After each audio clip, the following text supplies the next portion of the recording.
Ini adalah namanya pertemuan ke-6 ya untuk praktikum. Sebetulnya harusnya kita laksanakan di lab, tapi karena kondisinya tidak memungkinkan untuk kita ya, karena labnya sendiri belum bisa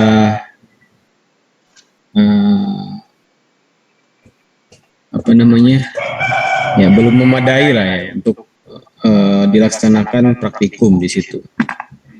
Ya, jadi yang dilakukan sekarang adalah gimana kita memahami praktikum secara visual, gitu ya. Jadi seenggaknya kita memahami bagaimana cara melakukan pengujian hambatan dan juga skipping. Oke, nah sebelumnya sudah disampaikan kalau misalkan yang namanya pengujian hambatan dan skipping ya tentunya harus melalui proses persiapan dalam artian ya kita harus membuat model fisiknya terlebih dahulu. Nah, model fisik itu tentu persiapannya adalah pertama harus punya desainnya dulu, desain kapal yang akan diuji gitu. Setelah punya desain kapal yang ingin diuji, kemudian desainnya itu diskalakan. Nah, ukuran skala ya harus disesuaikan dengan kapasitas lab. Gitu. Karena banyak hal yang ingin disesuaikan, seperti ya apa namanya, kita harus menghindari adanya block effect ketika melakukan pengujian di lab. Jadi salah satunya kenapa kita melakukan pengecilan ukuran adalah agar model kita itu bisa diuji pada fasilitas lab kita gitu. Nah, sedangkan fasilitas lab kita itu tentu punya batasan. Nah, batasan itu ya seperti tadi adalah bagaimana melakukan pengujian dengan meminimalisir sedikit mungkin gitu ya, atau meminimalisir sebisa mungkin adanya gangguan-gangguan yang terjadi gitu ya. Nah, salah satu gangguan itu adalah block effect tadi. Block effect itu dalam artian pengaruh gaya luar yang diakibatkan oleh dinding-dinding dari lab gitu. Jadi kalau misalkan ada riak-riak atau ombak-ombak kecil gitu, itu kan sangat dihindari ketika terjadi gelombang-gelombang kecil yang diakibatkan oleh kapal itu kemudian kan menjalar gitu ke area sekitar. Nah, khawatirnya kalau misalnya mengenai dinding lab itu kemudian dipantulkan lagi ke badan kapal. Padahal kan kalau kejadian realnya itu kan tidak ada yang seperti itu. Jadi itu yang perlu dihindari. Kenapa kita harus mengecilkan ukuran. Nah, pengecilan ukuran tentunya harus mengikuti aturan. Aturan itu dalam artian adalah aturan persamaan aturan persamaan hidrodinamik. Aturan persamaan hidrodinamik itu maksudnya adalah perilaku hidrodinamiknya kapal uji atau model uji itu sama dengan perilaku hidrodinamik kapal pada ukuran aslinya. Itu berlaku Froude number ya. Nah, Froude number itu apa ya? Silakan kalian cari tahu sendiri. Harusnya kalau sudah lulus mata kuliah hambatan dan propulsi ya harusnya sudah tahu apa bedanya Froude number dan Reynolds number. Ya, nah, itu penting. Apa perbedaannya? Kalau misalnya pengujian itu harus berkaitan dengan Froude number. Ya. Nah, Jadi itu ya, ketika sudah mendapatkan faktor skala tadi ya tentunya kita sudah mendapatkan ukuran utama dari model uji. Setelah model uji diproduksi gitu ya, produksinya itu kalau produksi model uji ya saya sarankan kalian membaca laporan KP mahasiswa angkatan 2018 yang pernah KP di BTH.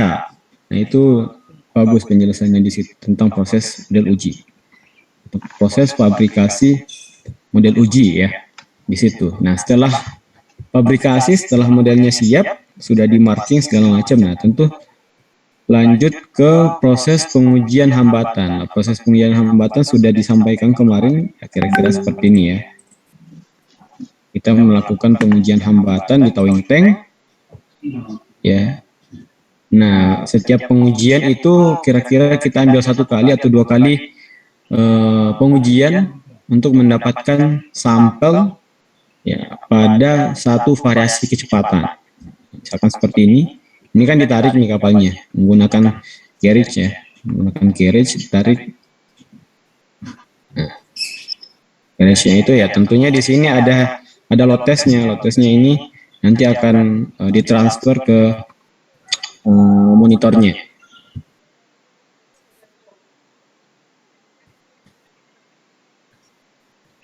Oke, nah ini pengujian 16 knot. Oke, ya, jadi kira-kira seperti ini kalau misalkan pengujian hambatan. Ya. Nah pengujian hambatan ini yang perlu diperhatikan adalah setiap kali pengujian itu harus dalam kondisi air tenang atau calm water ya. Nah air tenang itu ya tidak ada sama sekali riak yang terjadi gitu. Jadi setiap selang dari pengujian 1 dan pengujian selanjutnya ya, itu harus ada jedanya sekitar sejam gitu.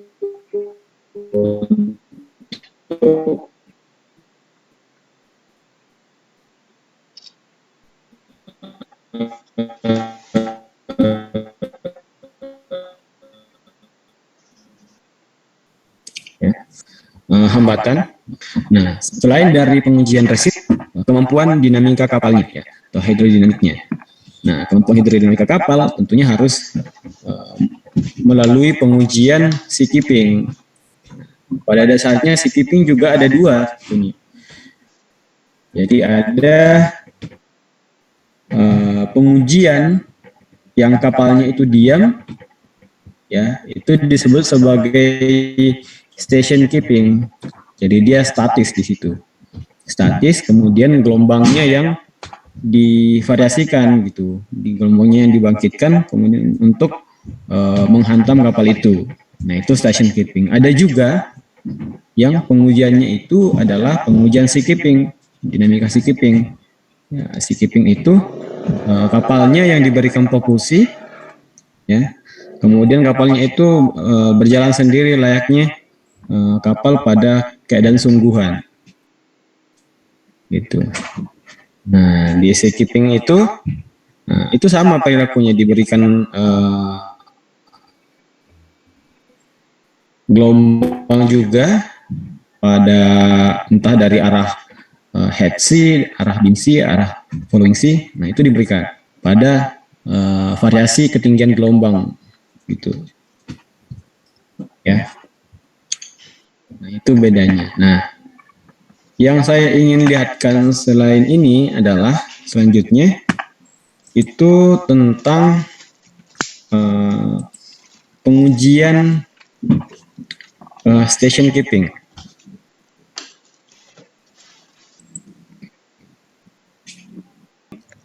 Nah, jadi seperti yang saya jelaskan tadi, kalau misalnya station keeping itu kapalnya diam, ya, di tengah kolam itu diberikan mooring untuk mempertahankan posisinya pada keadaan itu. Setelah itu kemudian diberikan gelombang ya. Nah contohnya seperti ini adalah kapal pembongkaran Alko. Ya. Kira-kira gini.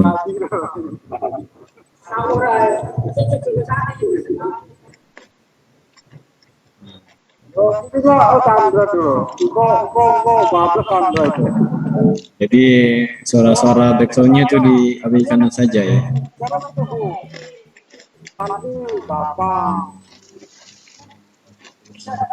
Ini adalah pengujian di PTH sekitar 2 tahun lalu kalau nggak salah ya. Nah ini dimuring, kemudian diberikan gelombang. Nah ini gelombangnya kalau menurut kalian dari arah apa ini?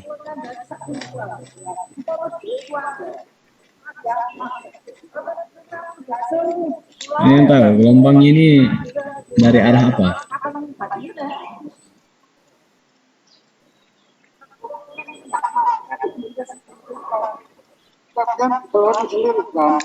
Gampang berdua.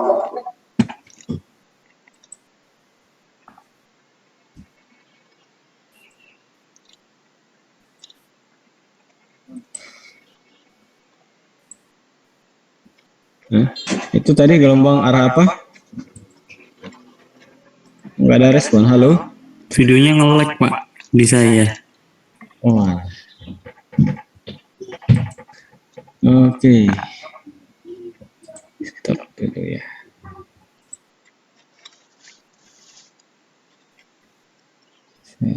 Coba diperhatikan pengujian ini.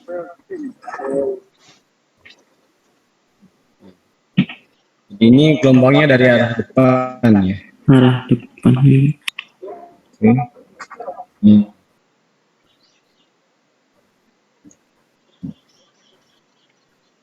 Tadi ada fenomena gelombang atau air itu naik ke dek.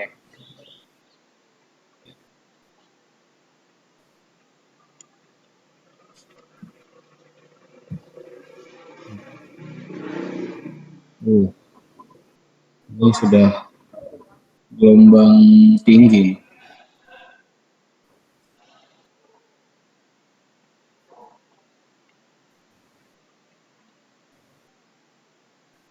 Di kalian videonya lancar atau nge-lag juga nih? Halo? Nge-lag, Pak. Nge-lag? Iya, Pak, nge-lag, tapi masih kelihatan kalau dari depan gelombangnya.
Jadi ini gelombangnya dari arah depan ya.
Ini gerakan yang dominan terjadi pada kapal itu adalah gerakan apa?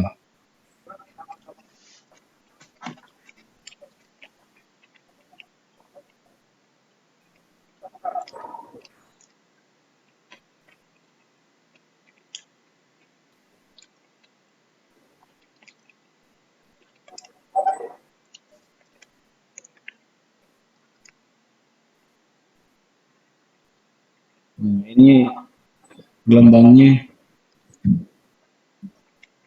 ditinggikan.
Itu ya, untuk station keeping pada arah gelombang dari depan atau head sea. Ya.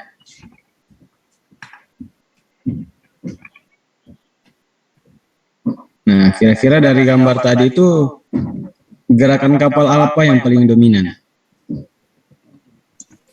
Pitching. Apa gerakan apa? Pitching, Bos. Pitching. Oke. Selain pitching, apa lagi? Having, Pak. Ya, betul, heaving. Selain dari dua itu, ada lagi kira-kira? Sarging. Search, Pak. Searching. Oke. Search. Oke. Nah, kalau misalkan kita ganti arahnya ya, itu tadi yang dari arah head sea. Nah, kira-kira kalau misalkan dari arah, saya stop dulu. Kalau misalkan dari arah Bimsi, itu gelombang apa yang terjadi?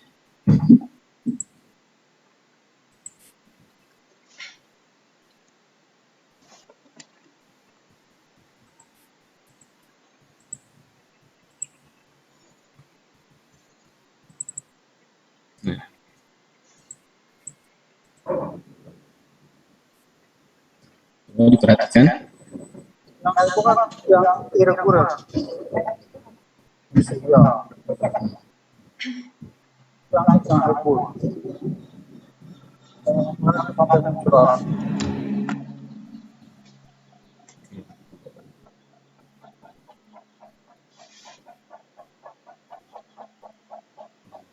Kira ini, karena ini gelombangnya mas gelombang yang eh, yang slide ya. Ini dari arah Binsi, kemudian juga masih yang gelombang reguler ini.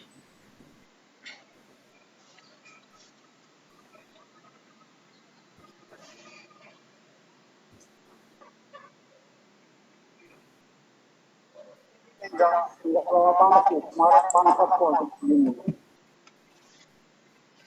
Panas.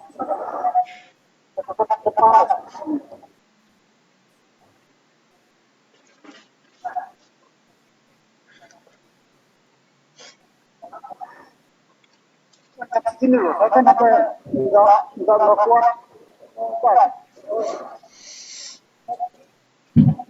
Gitu. Oke. Nah, kira-kira dari video tadi itu gelombangnya, gerakannya apa aja yang terjadi? Rolling, Pak. Apa? Rolling. Ya, rolling. Ya. Rolling, Pak. Kemudian apa lagi?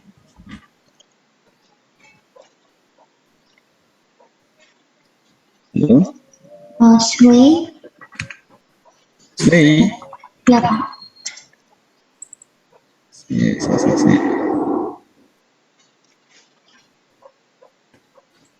kan yang irregular.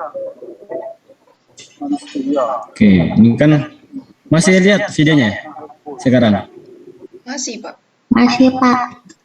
Nah, coba diperhatikan sekali lagi. Nah, yang paling dominan di sini kan rolling ya. Kemudian selain rolling, ini kira-kira terjadi apa lagi nih?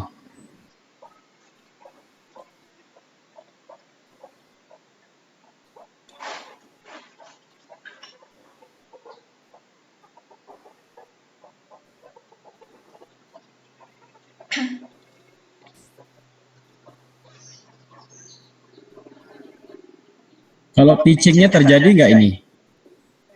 Enggak terlalu panas sih, kemarin panas aku ini. Dominan crossway, Pak. Sway.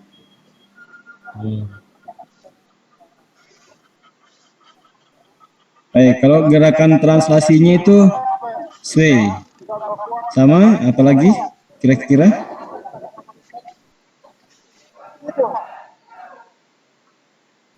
Nah, itu kan terjadi gerakan kombinasi ya. Jadi selain bergerak pitching, ada juga gerakan-gerakan lain. Semacam kalau dari segi translasi ya tentunya dia kan mengikuti gelombang ya, naik turun, berosilasi naik turun ya, tentunya di situ juga ada heaving. Nah, kemudian karena tadi adanya pengaruh dari mooring, karena kapalnya di mooring, jadi terjadi juga sway. Terjadi juga swaying di situ ya. Kalau misalkan kapalnya tadi tidak di mooring, tidak dalam keadaan station keeping, maka sebenarnya tidak terjadi sway di situ. Yang terjadi adalah 3 gerakan saja biasanya. Jadi gerakan rolling sebagai gerakan dominan, kemudian heaving, dan juga ada pitching, tetap ada pitchingnya. Ya. Oke ya. Nah, jadi baik. Kemudian tadi kalau kalian lihat, itu ada fenomena ketika dari arah head sea tadi gelombangnya itu bahkan sampai menghantam dek antara tadi yang bagian bawah itu ya, bahkan sampai naik ke deknya kapal. Nah itu kalau di dinamika kemarin istilahnya apa?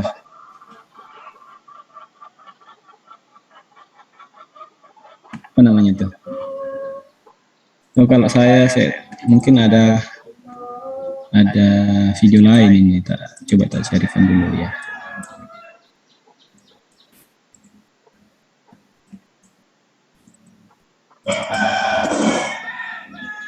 Deck witness, Pak. Ini ada slow motion ini bagus ini. Kan? Coba. Ya. Nah ini adalah pengujian sea keeping. Jadi kapalnya ini punya propulsi sendiri. Ini slow motion ya. Jadi, coba kalian lihat itu ada ancaman gelombang. Kapalnya terhempas ke bawah. Nah kemudian terjadi fenomena air naik ke dek. Oke. Jadi tadi ada fenomena kapal itu ketika terjadi sagging tadi ya, terhempas ke bawah gitu ya, setelah mencapai gelombang puncak itu kan tiba-tiba langsung ke lembah gelombang tadi ya, sehingga terjadi kapal pada area haluan itu terhempas. Nah itu istilahnya itu namanya slamming. Itu namanya slamming. Kemudian ketika terjadi slamming itu akan diikuti dengan fenomena air akan naik ke dek. Nah, air naik ke dek itu namanya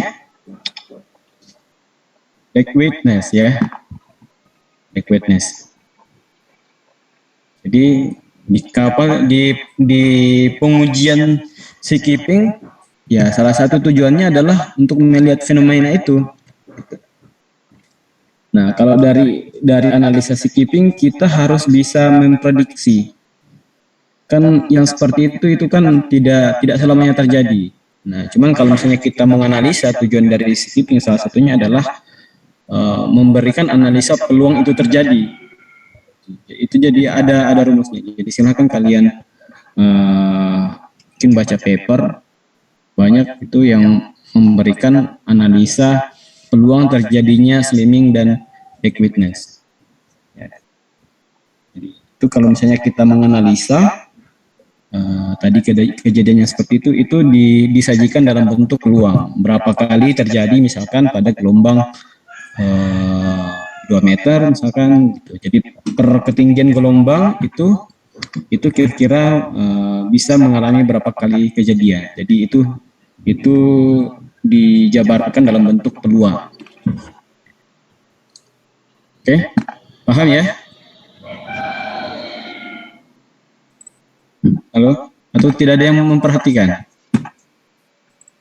Paham, Pak. Oke. Paham. Di sini saya ini ya kasih tugas tentang, jadi coba kita lihat lagi videonya. Nah dari video itu nanti kalian berikan uraian. Jadi yang tidak hadir Zoom ini ya tentunya tidak punya tugas karena akan susah menjabarkan apa yang dilihat ya, karena mereka tidak hadir. Jadi saya kasih saya tampilkan lagi video yang tadi ada dua arah gelombangnya. Jadi satu tadi yang gelombang dari arah head sea. Nah, gelombangnya itu adalah gelombang irregular pada keadaan rock ya. Jadi gelombang yang istilahnya gelombang kasar gitu ya. Nanti kalian coba bahas itu. Nanti di tugasnya adalah boleh nanti di capture kemudian dibahas kira-kira gelombang yang terjadi di situ seperti tadi. Apa saja yang kalian amati di situ? Oh, di situ mungkin terjadi gerakan yang lebih dominan apa? Gitu. Terus ketika gelombangnya semakin besar itu misalkan terjadi tadi seperti adanya slamming, kemudian ada deck witness. Oke. Nah, jadi semua yang kalian amati itu diuraikan di situ di penjelasannya nanti. Paham ya kira-kira? Paham, Pak. Paham, Pak. Oke. Jadi silahkan, karena videonya tidak saya share.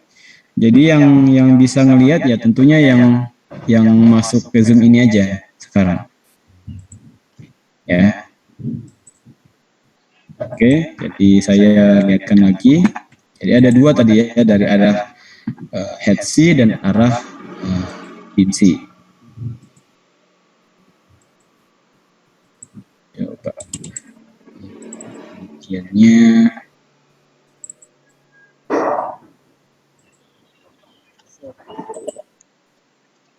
So.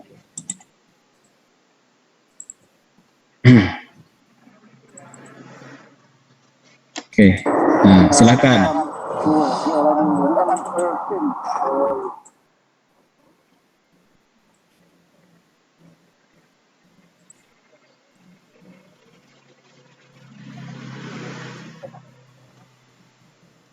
Ini video pertama kayaknya. Pertama tugas. Gerakannya rolling. Iya. Apa sih?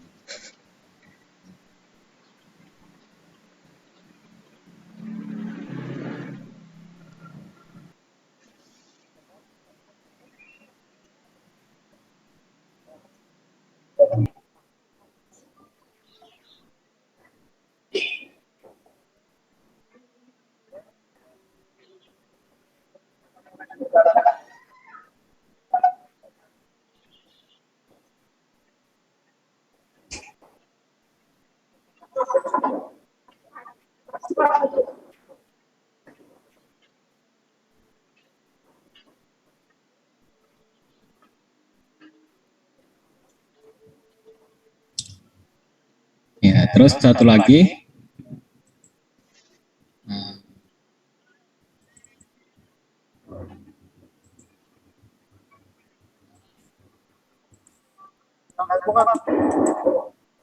Tadi ya.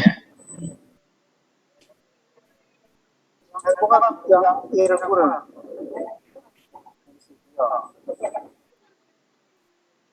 Yang regular. Kemarin aku sampai mencurah.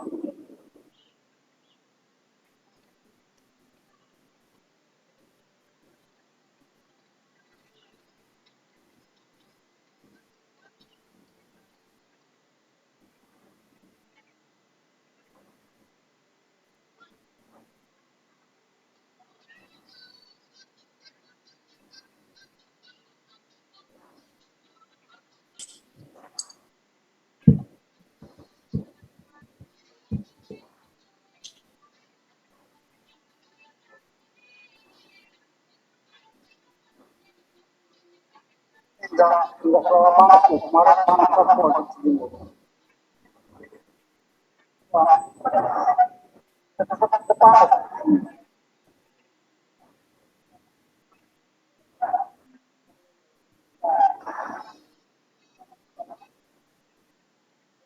Gini loh, saya kan sampai enggak kuat mobile. Irregular.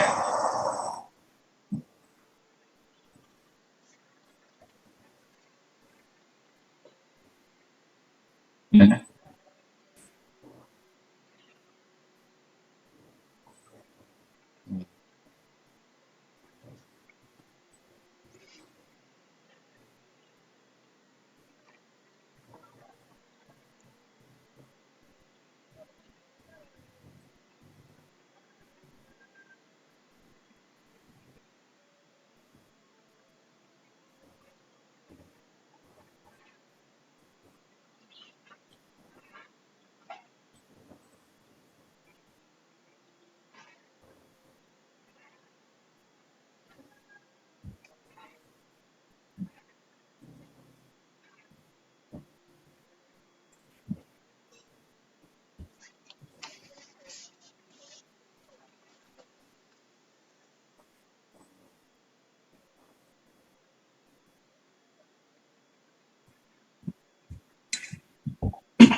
Oke.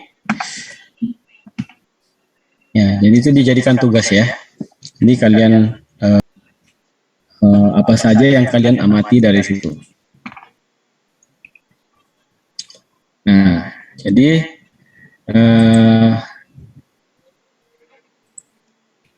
ini nggak boleh, kalau misalkan kalian tadi share materinya, share screen, gambarnya, nah itu tidak boleh dilihatkan ke teman-teman yang tidak hadir ya, karena saya harusnya yang tidak hadir itu tidak punya tugas karena tidak ada yang diamati, gitu ya. Saya sudah share screen, saya sudah print screen peserta yang hadir pada pertemuan kali ini. Jadi saya tahu siapa yang nanti ada tugasnya, siapa yang tidak punya tugas.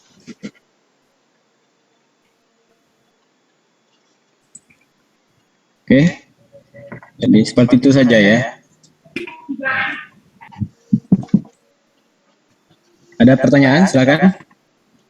Tim bertanya, Pak. Monggo, siapa ini? Jarod, Pak. Oh, Jarod. Ya, silakan Jarod.